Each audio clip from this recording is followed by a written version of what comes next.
This is just a rough note, although I think this is going to be quite important, an important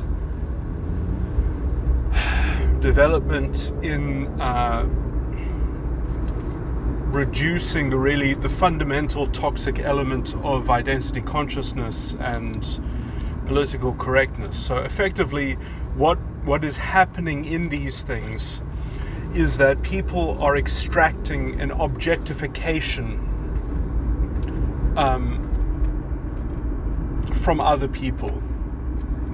That is the real problematic element, is that there's this general normative expectation that people extract objectifications from an audience or from, third parties or whatever. So it's like people are demanding to be objectified.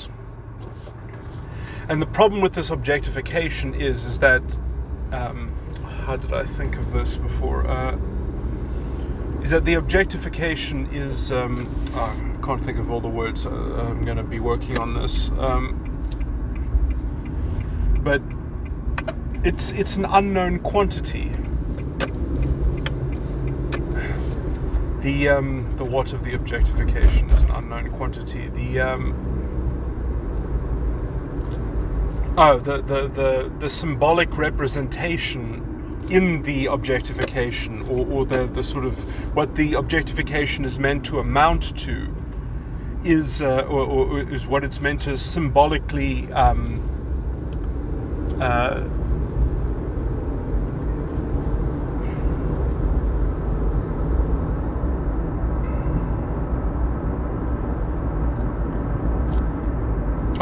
injustice. Yeah. So the injustice that the objectification is meant to remedy is an unknown quantity as it is applied in the specific context, in the specific of the actual interpersonal exchange where someone is extracting the objectification. So you extract this objectification, and the injustice that is meant to be ameliorated via the objectification is always an unknown quantity.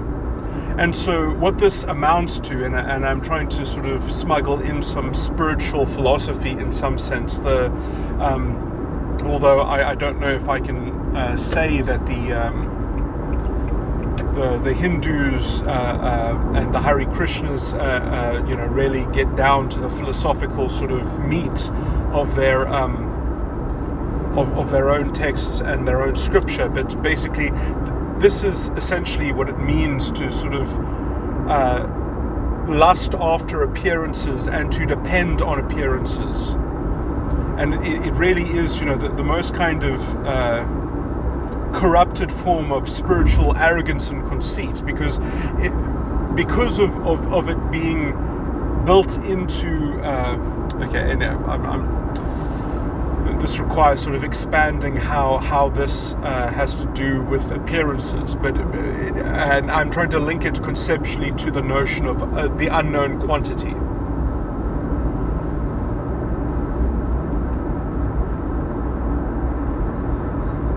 So because this unknown quantity gets cashed out as some kind of specific set of appearances that somehow almost have this chimeric sufficiency that is just supposed to sort of work according to the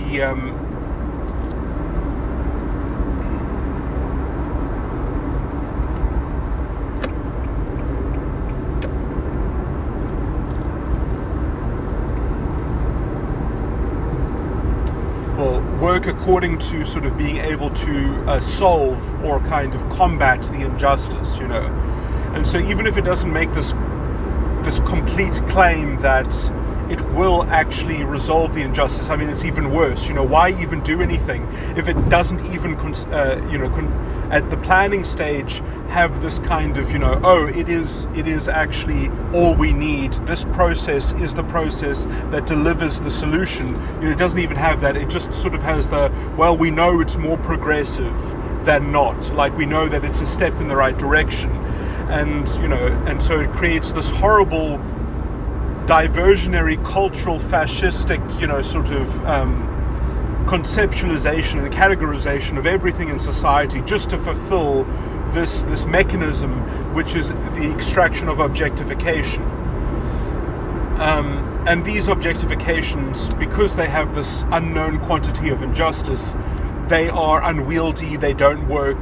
You can't actually treat them in any way that will be satisfactory, because, it's sort of, you have to have this very strange double standard that, the awkwardness that is created from the objectification is always outsourced, is always projected on the out group as their narcissistic, kind of hunger. Well, so it's complaining about this external group narcissism, while it is, kind of self-sympathizing, self-referential, in the most insulated and, in all the ways that any kind of objectification is going to be fundamentally the death of freedom, the death of the spirit to it has to mediate life via the identities, via the totemic objectifications, so it's sort of reducing life into this very plastic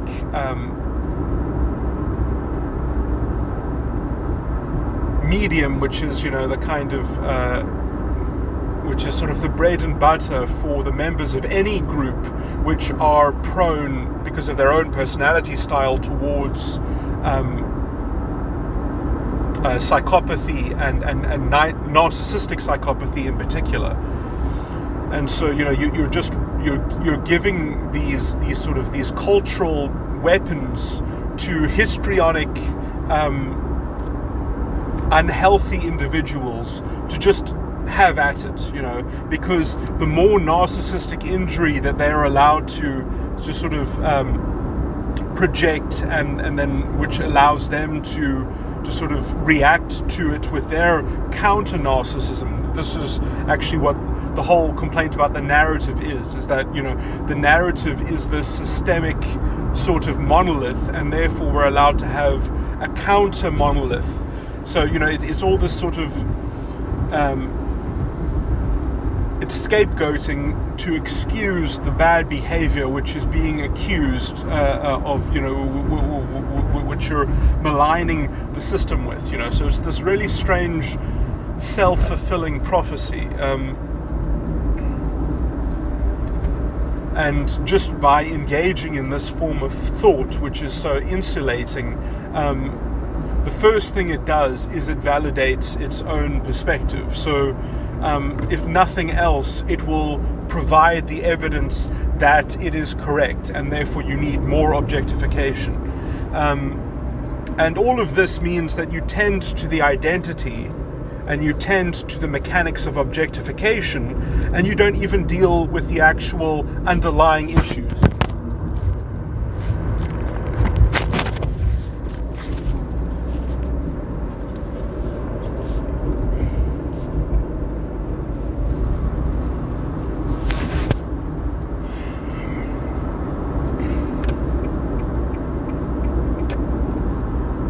And it's a wonderful diversion for plutocratic elites to get.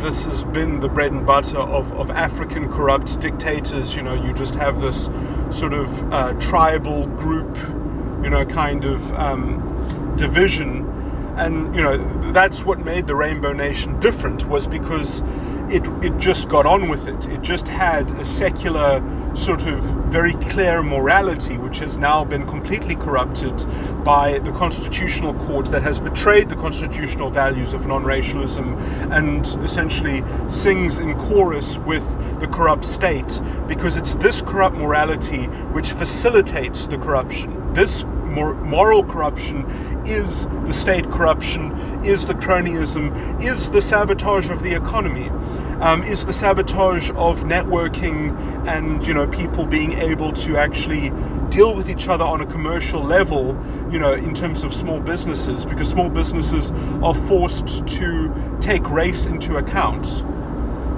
And so, it's hard enough just to get people with the actual skills to facilitate business. Now you have to do a kind of racial arithmetic at the same time, and you have to pay a premium to guard the people that you give experience from being headhunted by big companies, and this can't go on indefinitely. It has already corrupted the morality. It has already promulgated a reactionary identity consciousness. We've got the growing black nationalism on the bank of this collectively generated experience from this corrupt government policy of racial tokenism.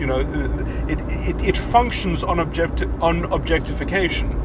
And people, always have the thing, well, should I really be the token for my race? Can I be regarded as the token for my race? Should I feel guilty as being the token for my race? It's sort of, it's so, it's such a bullshit paradigm to even have those secondary concerns, which just shouldn't even exist to begin with. Government intervention in terms of affirmative action and ameliorating disadvantage should be directly targeted at disadvantage. And it should be supportative. It should not be empowering private entities and forcing private entities through government mandates to, on behalf of the government special powers, to directly discriminate in order to facilitate the so-called affirmative action. That is just blanket racial nonsense that is obviously corrupted the morality of everything, essentially. I mean, that is how we are in the mess that we are in, because government does not take the specific responsibility of actually dealing with disadvantage. So it never ends. You can always just divert the blame. You can always just say, well, business just isn't doing enough because they have been tasked to sort out these mandates, to live with them and to grow the economy. It's completely passing the buck. So government essentially just uses the economy as its whipping boy, as it continues to complain that it's not good enough for government and its disgusting racialist ideology and its sabotage of the economy.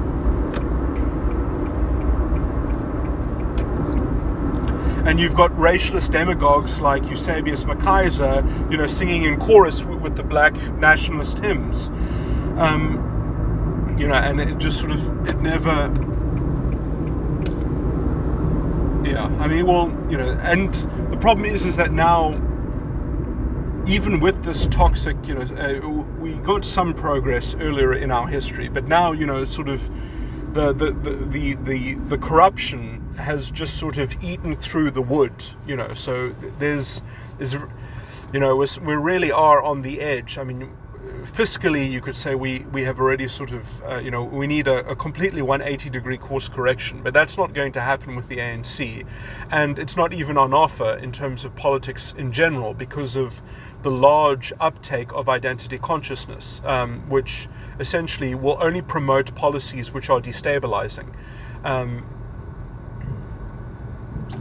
Because it decides to make race a proxy, so it doesn't actually have a complete ideological vision of these things. It doesn't want to.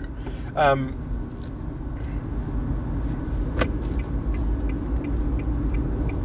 mean, even Musi Maimane is in this camp of, essentially the kind of the racialist demagoguery.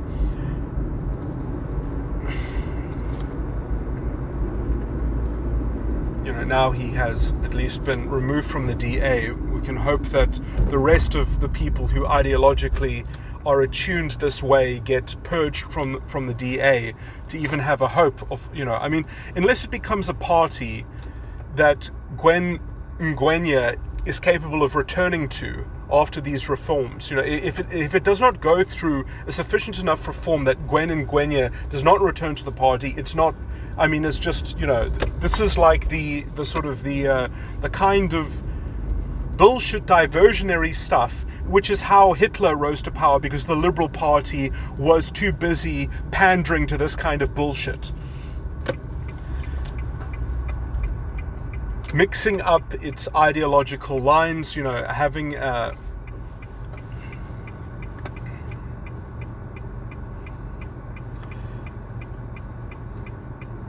you can describe the kinds of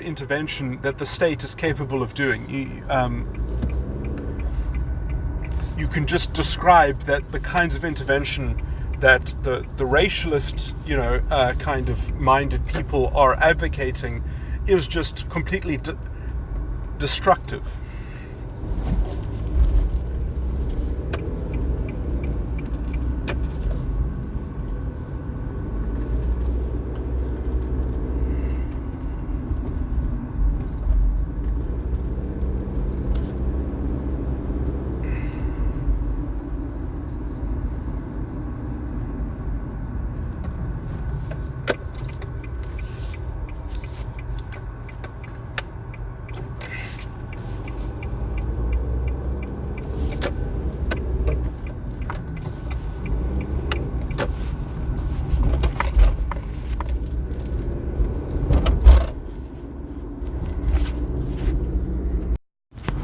Okay, I'm going to try and neaten up the thing that I was getting into about the appearances, although this is probably not the best. I'm not going to come up with the right amount, with the exact sort of synthesis of it. But the problem is that the objectification is depending on a certain unknown quantity to be represented, an unknown quantity of justice, or that is appropriate, in which all these incoherent appearances must be satisfied. The appearance of a kind of exactitude to how the objectification must deliver up the appropriate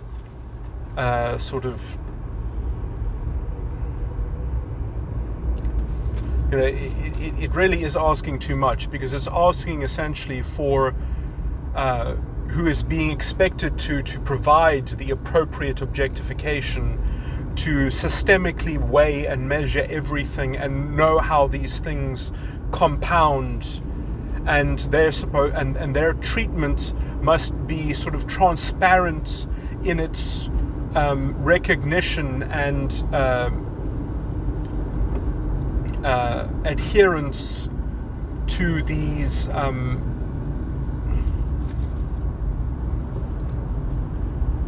many different factors. So it has to have this kind of systemic acknowledgement that has to be perfectly meted and perfectly dispensed and deployed. When I say dispensed, I mean in the sense of being deployed into the specific objectification. And this is just insane, because all these things are unknown quantities, but the objectification must be tangible, and it must address these unknown quantities, and it must apologize for them, or it must at least be seeking redress in the right direction, or something like that. And it's strange, because that sort of the inappropriateness of doing any kind of objectification is then lumped on as a secondary crime, as it were, of the system that must be represented by the person from which the objectification is being extracted from. And so the person who is being compelled to provide the objectification that redresses the injustices can't ever do it correctly. It's impossible to be done. And those secondary complaints, even the primary complaints, because so what would the objectification even look like? The whole thing is fucking incoherent. It doesn't even work, even in the first instance. If you got it, it's impossible to get it right. If you did get it right, in inverted commas, then you would really be stereotyping people, and you would be forcing them to play out a particular script. Now, what does need to be said is the appropriate use of generalizations. Now, everyone uses generalizations in their worldview or in their whatever. You can't get away from generalizing things.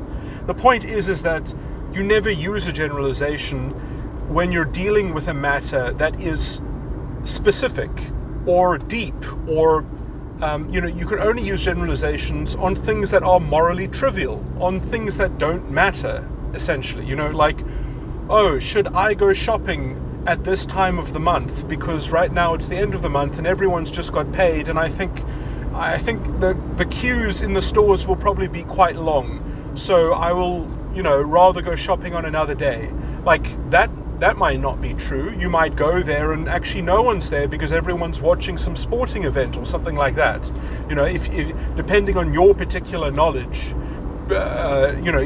you might not be cognizant of all these other conditions that mean that actually shopping would have been fine or something like that. But people make up a world based on generalizations, and as long as they update those generalizations and they don't confront people with them in such a way so as to not revise them, but to expect people not to have a starting position in terms of a low resolution understanding of what things are likely to be like. Generalizations are they're statistical entities by their very nature, which means that they don't have any special fidelity. They are true in a majority of cases. That might not even be, sometimes generalizations aren't even based on majorities. They're based on just the most distinguishable sort of single occurrence, So generalizations can often be based on things that only occur 30% of the time or something like that, just because it's sort of, what's the word? I can't remember all the mathematical terms, but there's a term that means that it's out of all the different things that are likely to occur, it is the largest single sort of occurrence.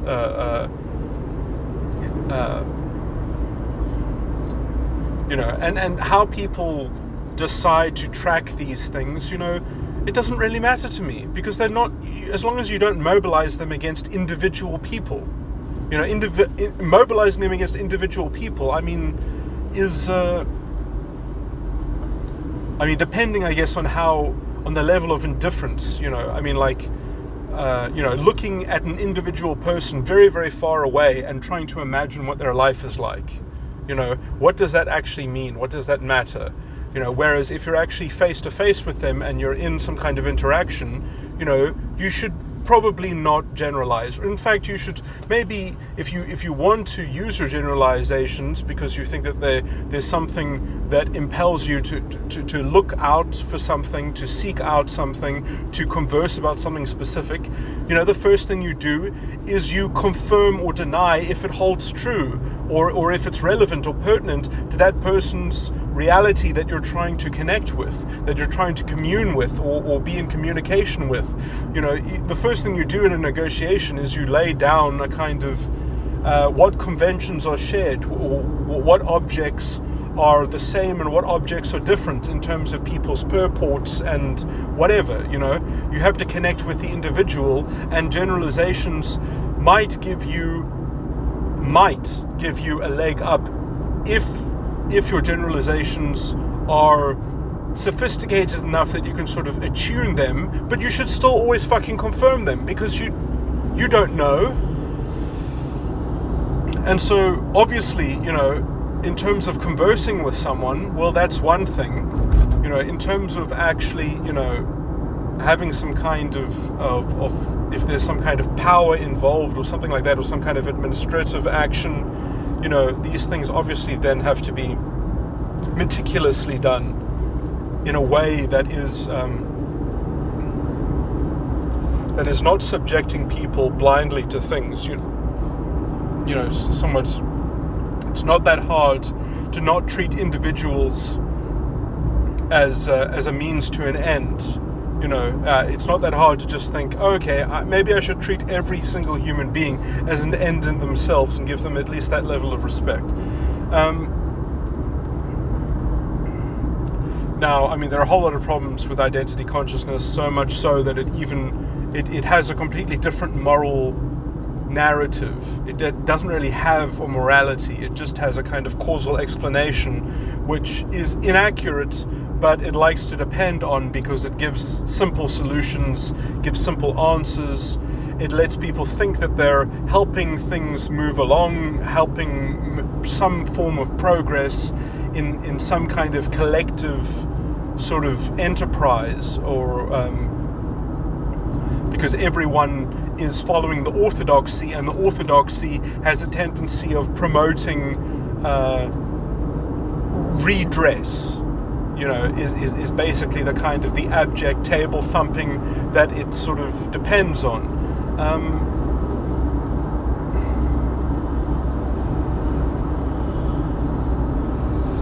Okay, let me think. So the idea that people are going to demand to be objectified.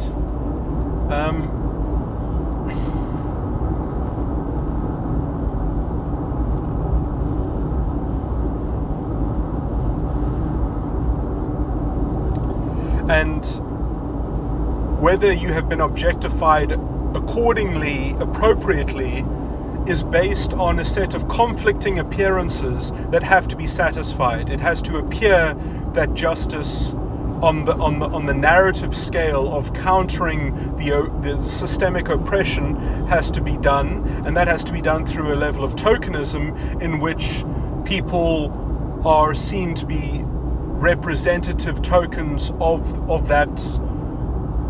the counter narrative that is needed, and so it has to be, and if that action, if that behavior does not facilitate the sort of the redress of injustice, if it actually is turning out to create more toxic sort of imbalances and destabilization, then it just gets scapegoated even more, that, then obviously these people aren't objectifying us the way that we expect to be objectified. So, the problem is that people aren't sophisticated enough in how they are objectifying people, which is fundamentally a dehumanizing thing. Supposedly this is meant to be a proxy for actually settling disadvantage. Okay, obviously it isn't. It is actually quite destructive. Because if you actually did target disadvantage directly, you wouldn't have any of this diversionary bullshit.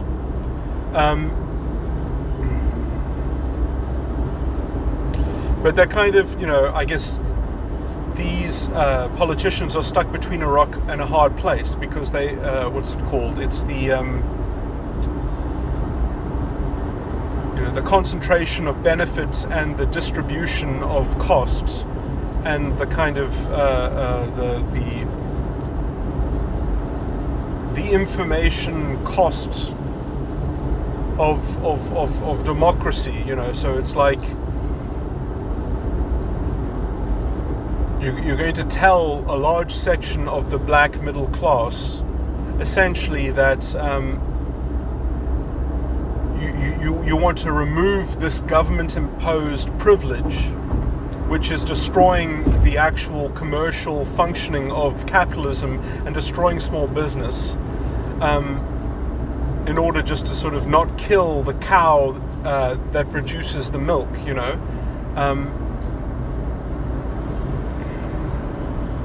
which I think that could be sold. I think you could sell people that. I think you could actually, if you were clear enough,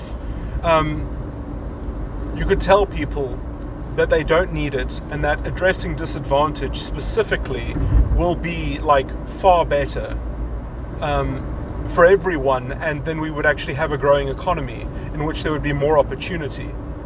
So instead of just redistributing a shrinking pie, you would actually have growth,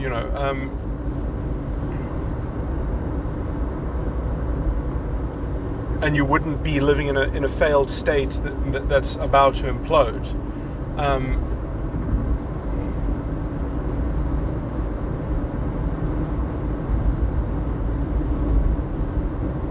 And I think giving people that hard sell would actually sort of, it would create a kind of morale which is distinctly different from the ANC. I think that's generally been the failing of the DA, is that, it did used to have more black voters in percentage terms of its intake, and I think that it probably lost some of its black voters because the black voters that voted for the DA before the DA was trying to court black voters were voting for the DA because they didn't want it to sound like the ANC. They wanted a different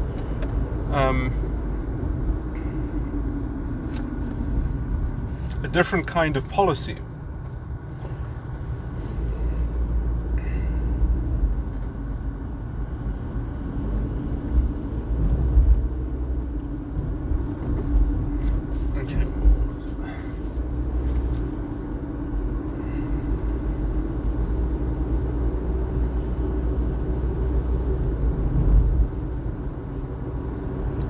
And that if government restricts its powers of doing things about disadvantage to specific programs that directly target specific disadvantages, as the Constitution only permits it to do, it would not be creating all this regulatory spider web that is essentially degrading and destroying, it's basically impossible for small businesses under these sorts of conditions.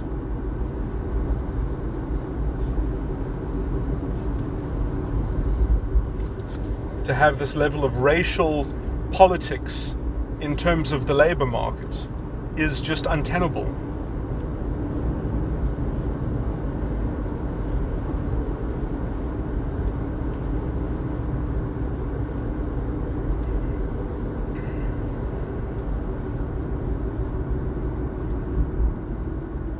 And we need a DA that says, get the toxic racial politics out of the economy and use money wisely that doesn't disrupt everyone's businesses and business models in very strange ways that create very perverse incentives, that create unsustainable things that basically mean that small businesses can't hire black workers and give them experience because then they'll just get headhunted, so they have to pay a premium. And then there's no more networking because you have to do this kind of racial arithmetic at the same time that you're just trying to find people that have the skills that allow you to make a successful business. Business is hard enough, and now you're creating an ideological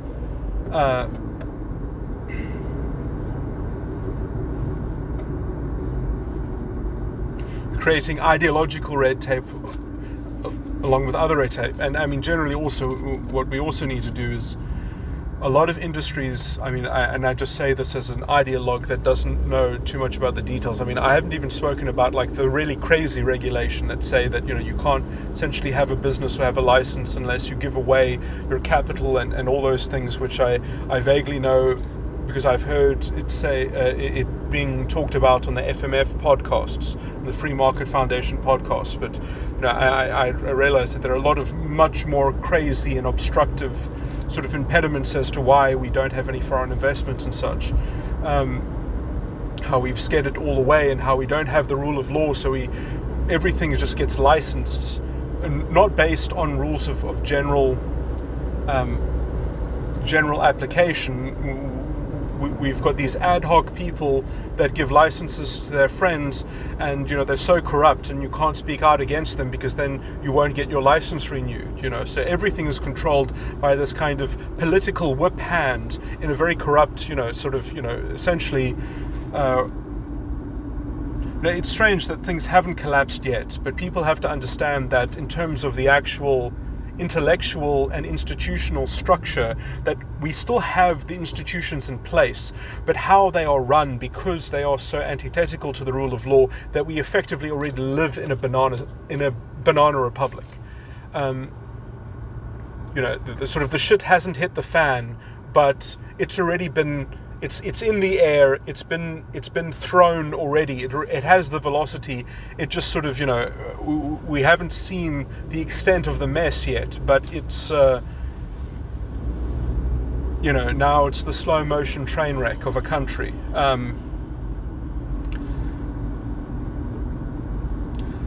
Sorry, what was the point that I wanted to say? But So I do think we need an opposition party that stands up and says we need to get this toxic racialist sabotage of the economy and this racialist regulation of the economy. We need to get it out because we don't have time, essentially. We need to do a 180-degree reverse, or it's, off to the IMF, and or we might as well just have a genocide now and start picking up I think that's what Germany did. I think they seized all the Jewish property. That's how they kept their machine going.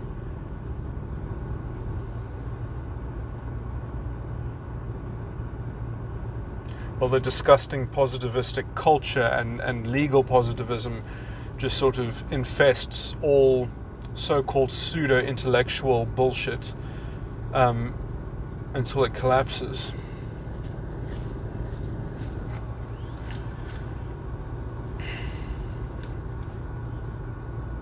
That's a bit of a different topic. So,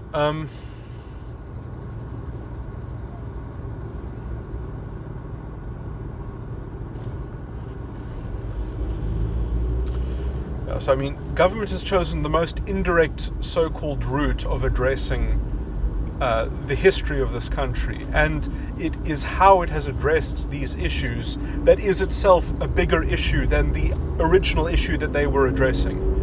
Like, it is a bigger threat and a bigger problem to this country how the government has used race as a proxy than the actual thing in which, which is a weird sort of ideological thing. It has to do with this: you haven't objectified these people properly. Everyone must objectify everyone according to their identity category, to get us exactly where does that lead?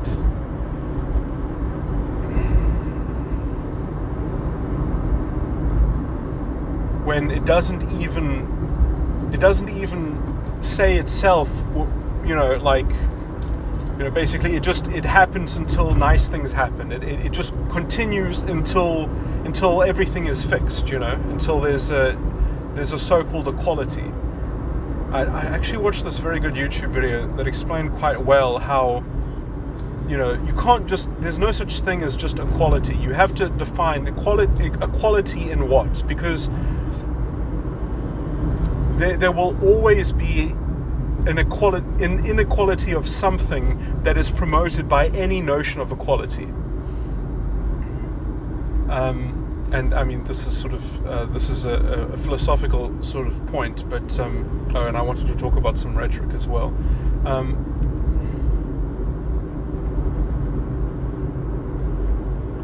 If you have an inequality of, if you are trying to craft policy that actually does promote equality of opportunity, you will be making peace with an inequality of outcome. And if you're trying to promote an equality of outcome, you will, by definition, be trying to sort of diminish equality of opportunity.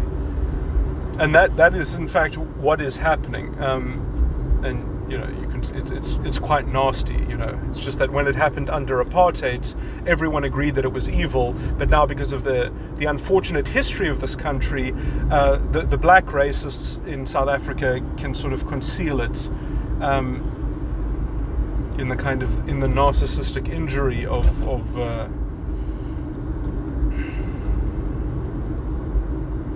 of this black consciousness identity promotion scheme of reclaiming racialist pride and using whatever revenge is expedient, no matter the actual cost to the integrity of and stability of anything and the growth. So everything that we do to harm growth actually harms the most disadvantaged in our society. So it is strange. In order to help plutocratic elites steal more money and help very few people sort of profit from a very toxic kind of identity consciousness, yeah, and this is why any real people with integrity just leave this country. Why would they want to be objectified in such a way?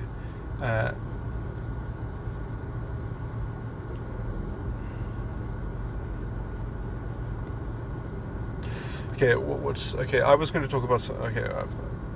Those are some ideas that I've expanded on. I didn't give a full sort of round comment on that, but let me just say that there are two things of rhetoric that I think could be employed, and this is very simplistic, and it might be almost talking down to people. But imagine, let's just say that you had the lottery in this country, and if you were a white recipient of a prize, that you didn't get to win the lottery if you were white, it got sort of given to some kind of transformation fund or something like that. Then, like, you could say that would be a step towards social justice, and it would be promoting, this sort of, it would be validating the objectification of people based on their categorization and such, and facilitating the redress of injustice. So, you tick all the boxes, it serves the thing. Now, if you did that, what would actually happen? Well, then white people would have no incentive to buy lottery tickets, obviously. So, essentially, if they were intelligent or if they were aware of these things, they just would recede from playing the lottery, and then there would be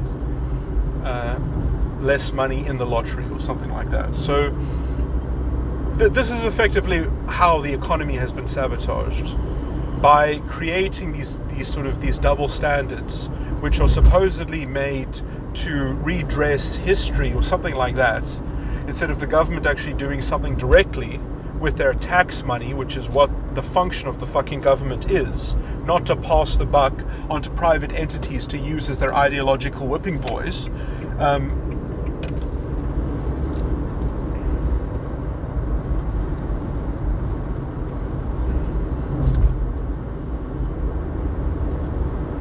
And there was another sort of simplistic rhetoric thing which I thought about, which, what was it?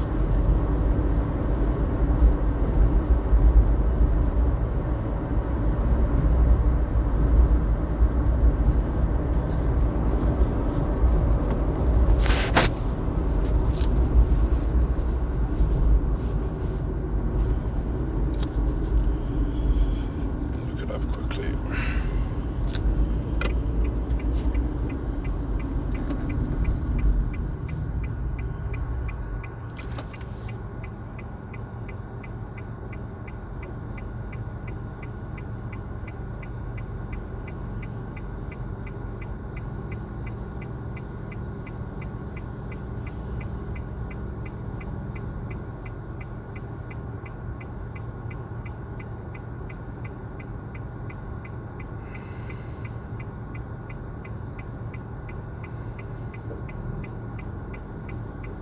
Should actually read out some of these other things which are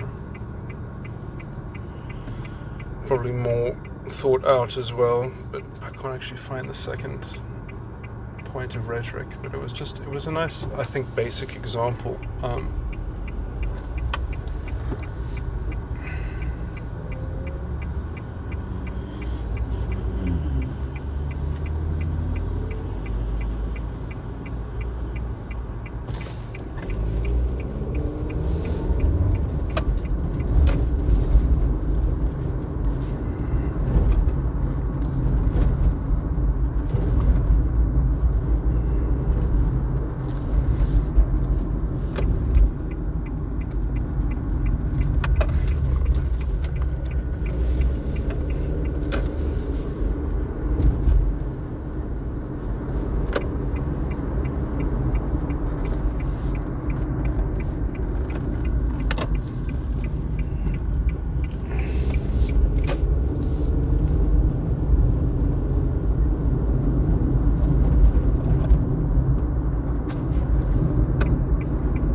Okay, these notes might be...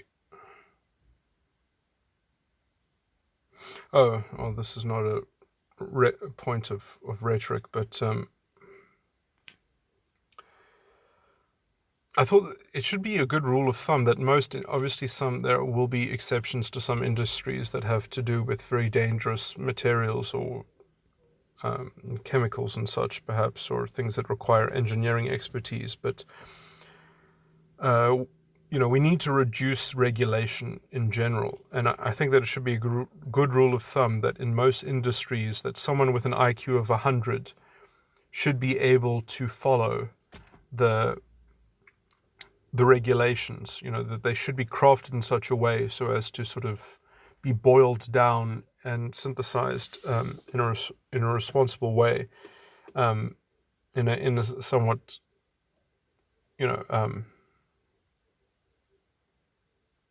in a very sort of reader-friendly sort of way, and that also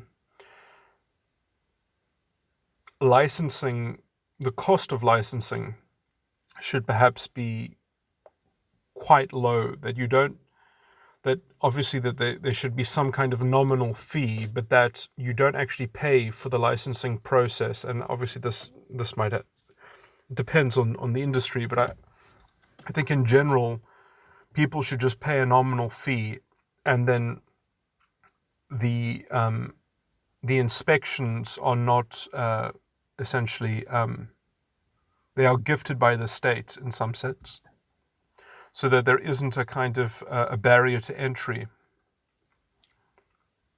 So I think that kind of stuff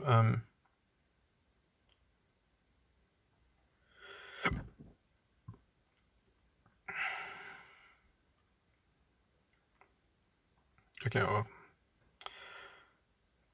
extracting objectification, it's toxic. Using the identity as a convenient shield. Blackness in today's identity consciousness means a certain kind of flattering objectification, which means everything good is better and everything bad is explained as an injustice. It is the perfect weapon of fascistic destruction of a liberal democratic state, because only one identity can eventually tolerate this form of deranged morality and its projected narcissistic injury on the system, which the government has placed squarely on the shoulders of a collective guilt, where it's not willing to make specific plans to address disadvantage. Instead, it tells everyone that black deserves systemic compensations and adjustments, qualified by a weird collective experience of a systemic oppression.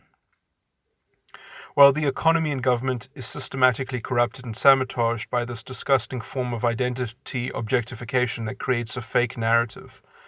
The demand to be objectified and its paradoxical insolubility, it only works if there is a clear sunset clause and the process is definitionally self-satisfying, but otherwise it's a perpetual process of never-ending non-accountability, a psychological grievance locked into politically demanded solutions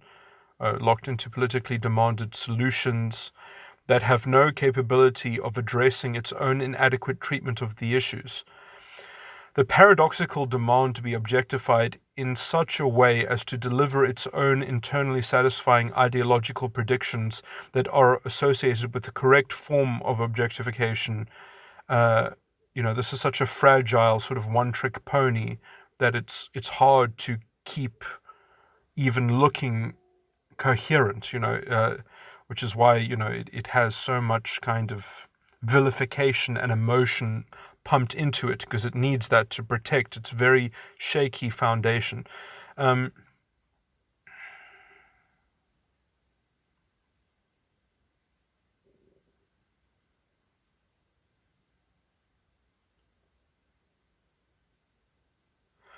paradox of demanding objectification, but having to restrict that objectification arbitrarily, or having to restrict objectification in general arbitrarily in order to make it a vehicle of virtual progress. This is a psychologically invasive form of intervention, and its progress is regressive and untenable, leading to hypocrisy and double standards that create a web of fragile mythology and unjustifiable generalizing that does not correspond with reality, forcing people to be locked into into a generalized lowest common denominator reality. Sorry, these are just disjointed sort of things that I wrote. Prescribed sympathy extraction in a uniform mechanical device of progress. Also, it encourages the promotion of degenerate traumatization. It's sort of, if you're, it it demands that people be aggrieved for this particular paradigm, that people be aggrieved by this particular perspective of things. Demanding to be objectified per your identity so that there is an equal redistribution of all value.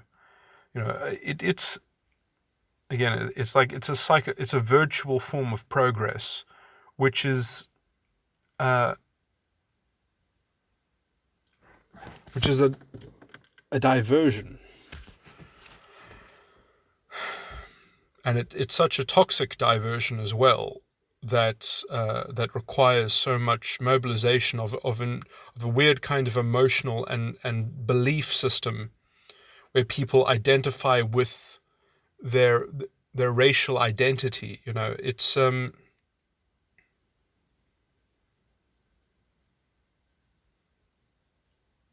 that, I mean, literally they can't see the wood from the trees anymore.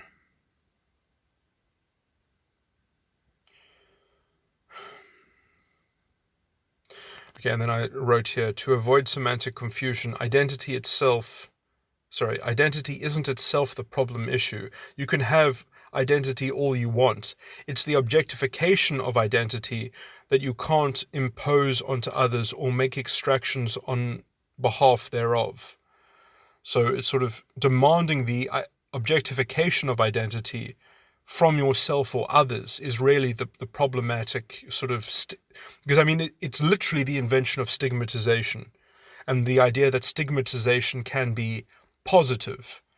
This is very much the same, I think, in what the Q in the LGBTQ. It's like, what does it mean to be queer? It's even got a strange origin, because queer, obviously in English, it means strange, and the idea that it is adopted, in a sense, as a badge of that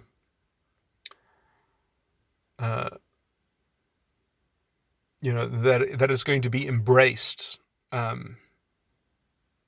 effectively, for the fact that it disrupts, that it's opposed to how things function. It wants things its own way, in a different way.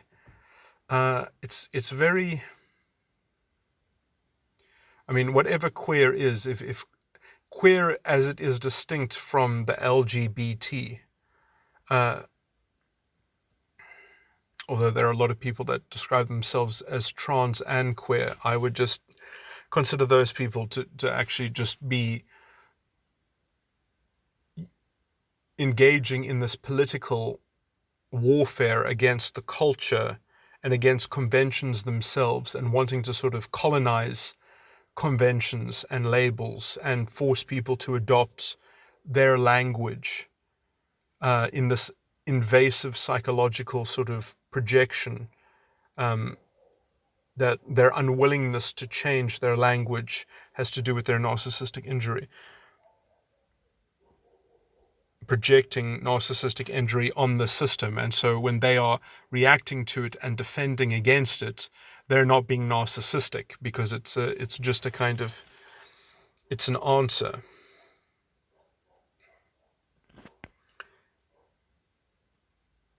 And that is the kind of the basic reactionary thing that this whole thing is sort of fundamentally based in.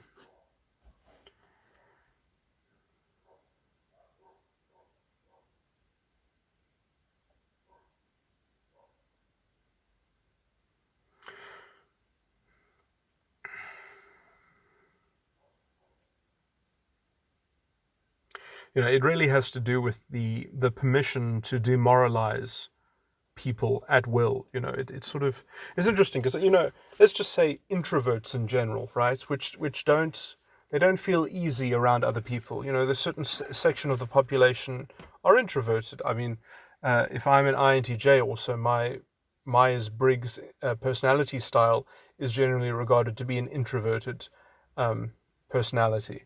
So, as an introvert, if you're walking towards a group of people, there's always this sense of uneasiness, and if an introvert is ever going to feel comfortable with a group of people, they really have to think that they're all on their side. And how can you prove that you're on someone's side unless, as a group, you're against another group of people? And that basic formula could almost describe the political machinations of queer perfectly.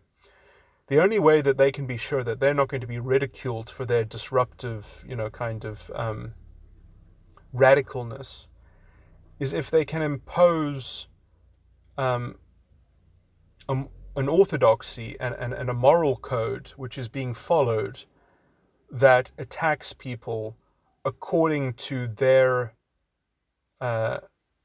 edict, their internal identification. So it's the idea to sort of have this very regimented moral system that completely breaks down interpersonal reality and creating this groupthink, essentially. It's ironic because this is essentially what the Catholic Church was in the West was criticized for, and this is exactly what it is. It's the same kind of dogmatic, this radical dogmatism.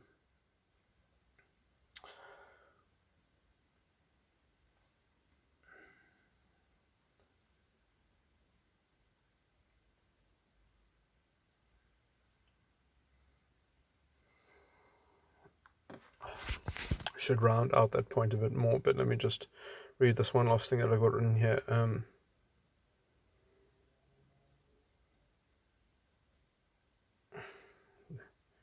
Extraction of objectification and then exteriorizing blame for not maintaining the fidelity of appearances correlated with the radical visions. It's better just to say injustices, the redress of injustices, because that's specifically what the radical vision is supposedly promising. Witch hunts to lay blame on incongruity of how the objectification didn't lead to the absolution of the correct proportion of appearances. And, they've got they're thinking with images. So, the proportion to the idea in which, the extraction of objectification is meant to coincide with certain images in the mind. Of the sort of justice stuff, and otherwise it's not being done right, But they don't change the vehicle. They still just want to extract more objectification. Somehow that needs to be refined. That needs to become more sophisticated. That needs to become a more pervasive orthodoxy with more subcomponents and more complexity, and somehow just adding to this stuff in a never-ending fashion gets us closer there somehow. And that's generally what a kind of legal positivism gets to as well. I mean, this is the Constitutional Court has effectively, this is how it's justified a lot of these disgusting betrayals of the constitutional values and the sections of the Constitution directly, by interpreting that kind of ad hoc sort of reading things into reality and into the interpretation of what these things promise to do.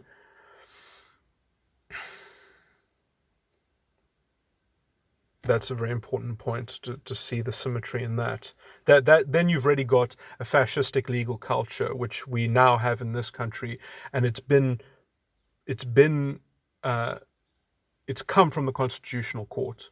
So the Constitutional Court should not be the Constitutional Court. It needs to be dissolved and remade, or I don't know how it can be reformed. It needs to radically reverse a lot of its judgments. I don't know how it can do that, or it needs to just be it needs to be completely replaced. But that might only be possible if provinces break away from the nation and then set up their own constitutional court that actually has some fidelity to the supremacy of the Constitution.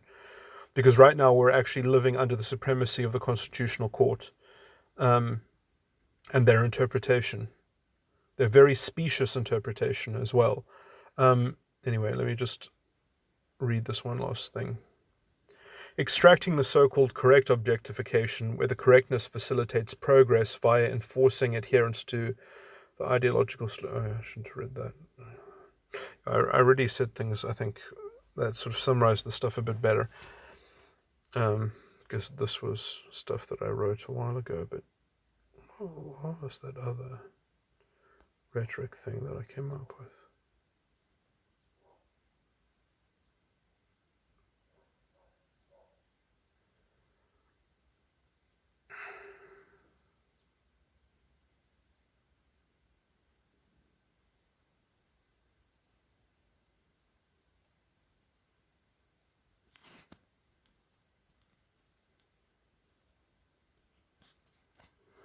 I mean, what's also interesting is just how much betrayal there are in liberal values, because, and they don't realize it yet, but the more power that these people get, the more you'll start to hear things that just, they sound like they come out of the left field. It's like, where the fuck did that come from? It's the same way that the anti-colonialism often comes with, like anti-gay, like, because they can really do whatever the fuck they want.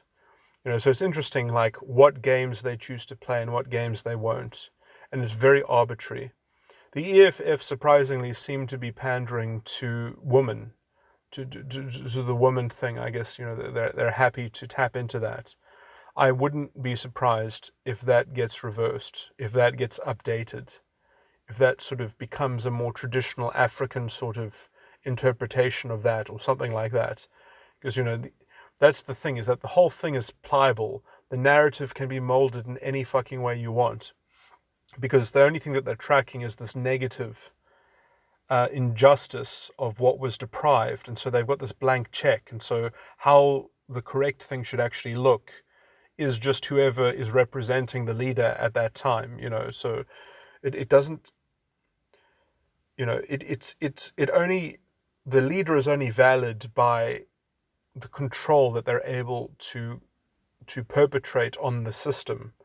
So it's strange, but it's more important to have something that has its own supposed morality, that is in direct control of culture and morality and society and the economy. That's what we're going towards.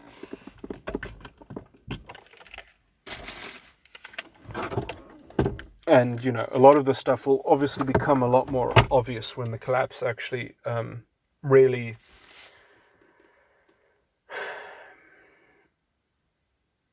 is precipitated. But I think we're probably in a spiral. We're in the death spiral. And so it'll be very interesting to see when the stark black nationalism and the sort of when the fascists take over. I mean, as they have already taken over the ANC policy. I mean, Ramaphosa and the Tito Mboweni, the finance... Is he the finance minister? I don't follow politics closely enough. I mean, I just follow the ideological and sort of legal things is more my sort of interest, because to me, it doesn't matter about personalities. It doesn't matter. What matters is the form and that the state takes in terms of how it orchestrates its power. That is the only thing. I don't care who has hegemony. I care about how they rule, how they are doing things. That dictates the future. That's the only thing that matters, is how these things are being run. And they're being run in such a disgusting way. Well,